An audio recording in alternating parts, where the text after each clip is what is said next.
Hello everyone, today in this video now we are going to study chapter 3rd. Last lecture में हमने exercise 3.2 तक complete कर लिया था। अब हम एक्सरसाइज 3.3 के लिए देखते हैं। हमारे पास सबसे पहले क्या है वो देखो, लेवल सरफेस। लेवल सरफेस क्या होता है आप ये देखो, supposing phi x Y Z is a scalar field over region R. हमारे पास क्या है, ये कोई स्केलर फील्ड है फाई एक्स वाई जेड, ठीक है, रीजन आर पे। The point satisfy an equation of the type phi x Y Z is equal to c. ये हमारे पास क्या बोल रहा है कि ये हमारे जो ये पॉइंट है ना, ये हमारे पास phi x Y Z is equal to c constant को जो है ना सेटिस्फाई करते हैं। मतलब हमारे पास जैसे X square plus Y square plus Z square is equal to 15 के है, तो जो सी जो होगा ना कॉन्स्टेंट, वो हमारा कोई फिक्स पॉइंट होगा, ठीक है।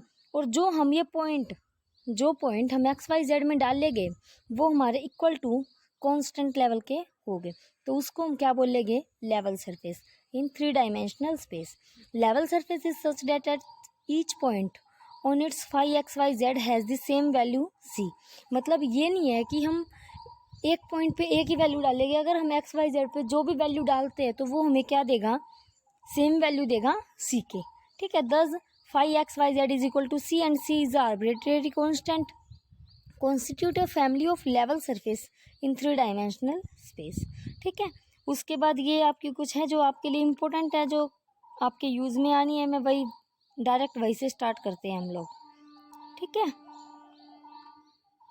ये देखो, to show that the gradient phi is a vector in the direction of which the maximum value of D phi by D S occurs, ठीक है। ये हमें क्या बोल रहा है, जब हमारे पास मैक्सिमम वैल्यू निकालनी हो हमें ग्रेडियंट फाई की, तो हम कैसे निकालेंगे, ये आपके पास डायरेक्ट फॉर्मूला है, ठीक है। आपको ये लर्न करना है। ये देखो,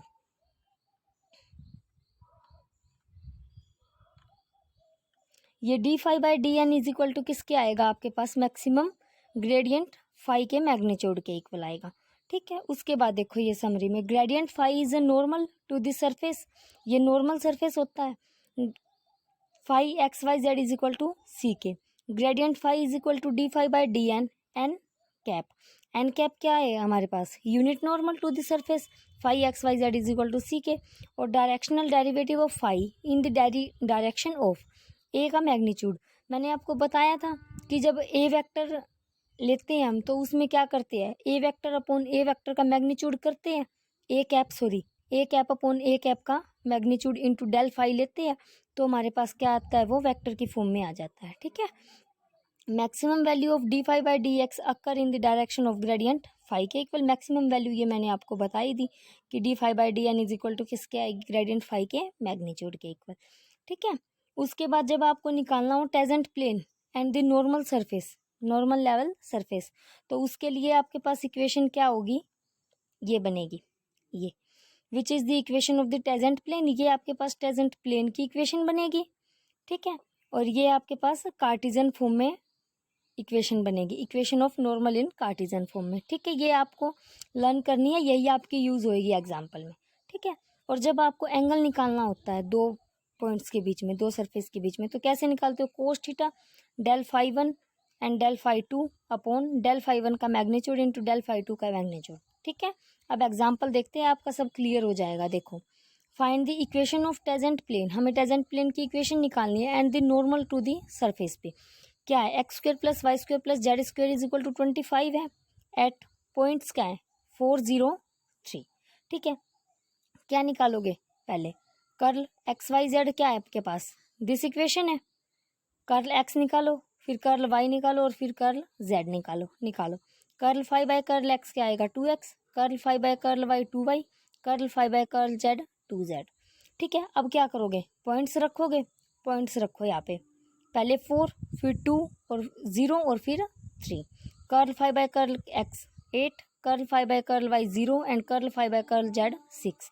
अब आपको पता है टेजेंट प्लेन की इक्वेशन क्या होती है नॉर्मल लेवल सरफेस पे, ये बताई थी मैंने आपको, x minus small x curl phi by curl x plus y minus y curl phi by curl y plus z minus z curl phi by curl z is equal to 0, ठीक है। अब देखो, एक्स आपके पास, x minus point क्या है आपके पास 4, curl phi by curl x की वैल्यू क्या है 8 रख दो, प्लस वाई 0 पॉइंट है सेकंड पे वाई पे, तो 0 बन जाएगी टर्म।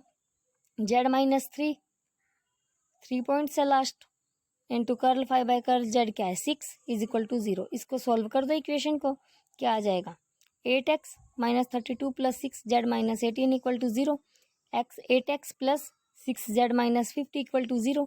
दिस इक्वेशन आ जाएगी which is the equation of tangent plane at the point this.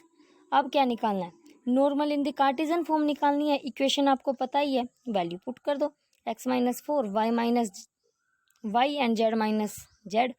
ठीक है, वैल्यू डाल दो, कर्ल 5/कर्ल x कर्ल 5/कर्ल y कर्ल 5/कर्ल z की वैल्यू डाल दो। ये क्या आ जाएगी आपके पास कार्टेशियन फॉर्म की नॉर्मल प्लेन पे इक्वेशन। एग्जाम्पल सेकंड देखो, find the unit normal vector. हमें यूनिट नॉर्मल वेक्टर निकालना है अब। To the surface x square plus x square minus 3xyz plus Z square plus 1 equal to 0। Point क्या है 1 1 1। ठीक है, फाई xyz क्या आएगी इक्वेशन, ये इक्वेशन बन गई आपके पास। क्या निकालोगे पहले, डेल फाई निकालोगे। डेल फाई क्या होता है आपके पास कर्ल 5/कर्ल x कर्ल 5/कर्ल y एंड कर्ल 5/कर्ल z। अब क्या करोगे, ये निकालो, इसका कर्ल 5/कर्ल x निकालो, फिर कर्ल 5/कर्ल y और कर्ल 5/कर्ल z निकालोगे इक्वेशन का। ये निकाल दिया आपने। उसके बाद क्या करोगे, पॉइंट्स रखोगे, इसमें पॉइंट रखो, क्या इक्वेशन आ जाएगी del phi equal to this के। अब इसका मैग्नीट्यूड निकालोगे, मैग्नीट्यूड निकाला तो क्या आया दिस के इक्वल आ गया। अब यूनिट नॉर्मल वेक्टर कैसे निकालते हो, del phi upon del phi का मैग्नीट्यूड इक्वल टू क्या आ जाएगा, ये आ जाएगा, हेंस प्रूव्ड। एग्जांपल थर्ड देखो, find the direction derivative of phi xyz is equal to this at the point this in the direction this. देखो हमें क्या निकालना है, डायरेक्शनल डेरिवेटिव निकालना है। तो हमारे पास क्या है, फाई क्या है, phi in the direction of a unit vector is gradient phi into a cap.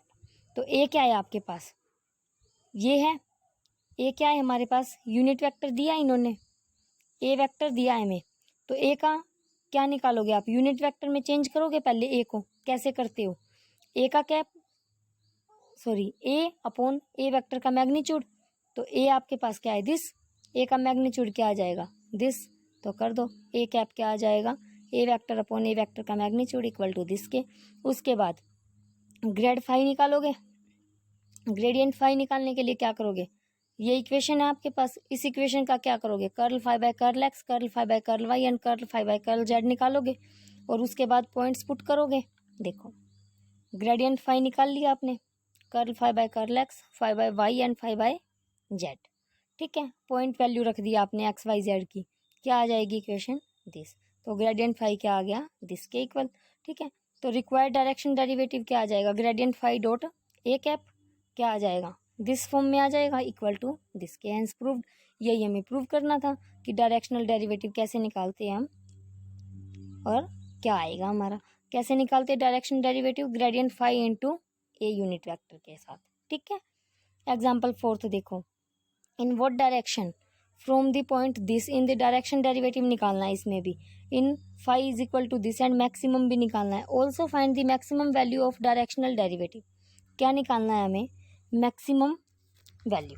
ठीक है, एंड डायरेक्शनल डेरिवेटिव। तो देखो directional derivative is maximum in the direction of gradient phi होती है and maximum value of directional derivative क्या होती है, magnitude of gradient phi. तो ग्रेडियंट फाई निकालो आप, इस इक्वेशन का ग्रेडियंट फाई निकाल दोगे, ग्रेडियंट फाई निकाल दिया, उसके बाद क्या करोगे वैल्यू पुट कर दोगे, वैल्यू पुट करके क्या कर दोगे उसका मैग्नीट्यूड कर दोगे। तो क्या आ जाएगा आपके पास maximum value of directional derivative. ठीक है, इसके बाद एग्जाम्पल फिफ्थ देखो, what is the greatest rate of increase of u is equal to this at the point this. जब हमारे पास ग्रेट रेट ऑफ इंक्रीज दे रखा है तो मीन्स क्या है मैक्सिमम वैल्यू निकालनी है हमें। ठीक है, ग्रेटेस्ट रेट ऑफ इंक्रीज कितना हो रहा है इसका हमें ये देखना है। तो यू में फंक्शन है हमारा, तो डेल यू निकालोगे आप, इसका डेल यू क्या आ जाएगा, curl u by curl x curl u by curl y and curl u by curl z निकाल दोगे, ये इक्वेशन आ जाएगी। डेल यू पॉइंट क्या है 103 पुट कर दो। उसके बाद ग्रेटेस्ट रेट ऑफ इंक्रीज क्या होती है, u is equal to magnitude of del u क्या आ जाएगा इक्वल टू 9 के। ठीक है, एग्जाम्पल सिक्स्थ देखो, find the angle of intersection at this of this pair this and this equation. तो क्या करना है हमें, लेट दो सरफेस गिवन है हमें, एक ये वाला और एक ये वाला, इसको हम phi 1 लेट कर लेते हैं और इसको phi 2। ठीक है, एक बार डेल फाई वन निकालेंगे, फिर डेल फाई टू निकालेंगे, फिर पॉइंट पुट करेंगे। देखो phi one equation this, phi two equal to this, del phi one निकाला हमने इस इक्वेशन का, उसके बाद डेल फाई टू निकाला इस वाली इक्वेशन का, ठीक है। पॉइंट पुट किए डेल फाई वन में भी और डेल फाई टू में भी। उसके बाद क्या निकालना है, ये देखो एंगल निकालना है, and angle of intersection. Angle of intersection का फॉर्मूला मैंने आपको बताया ही था, cos theta is equal to del phi one into del phi two upon del phi one का magnitude and del phi two का मैग्नीट्यूड। वैल्यू पुट कर दो, डेल फाई वन क्या है this and del phi two this, del phi one का magnitude और two का magnitude, कर दो सॉल्व इसको, क्या आ जाएगा दिस के equal, hence proved. Angle theta का निकालना है तो कोस को इस साइड ले आएंगे तो क्या आ जाएगा, कोस इनवर्स अंडर रूट 19/29।